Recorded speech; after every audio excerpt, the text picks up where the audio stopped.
So it's a pizza flower which has been made by me. और अब जो है हम चाहते हैं कि आप भी बनाएं। चलो पिज़्ज़ा का फ्लावर बनाओ, पिज़्ज़ा का फ्लावर बनाओ। चलो अब दोबारा से बनाओ, दोबारा से बनाओ। कटिंग बाद में करेंगे, फ्लावर बनाओ जल्दी से जल्दी से जल्दी से जल्दी से जल्दी से जल्दी बनाओ, जल्दी जल्दी जल्दी जल्दी जल्दी जल्दी जल्दी जल्दी जल्दी जल्दी जल्दी। Make it fast fast fast. और और और और और और और और और और okay, she's trying to make pizza flour like me, but she's trying hard.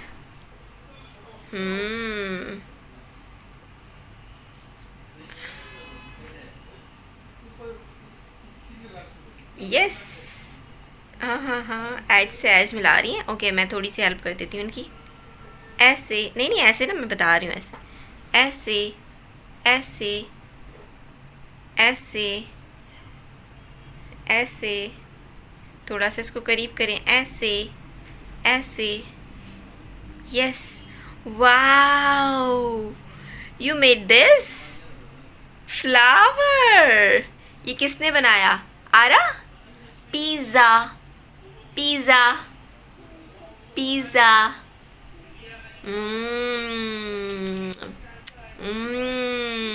Yummy, yum yum yum yum yummy pizza. रोज़े की हालत में हम पिज़्ज़ा पिज़्ज़ा की बातें कर रहे हैं ना। I am feeling so hungry. Yummy yummy yummy yummy yummy yummy, मज़ेदार। ख़त्म ख़त्म ख़त्म।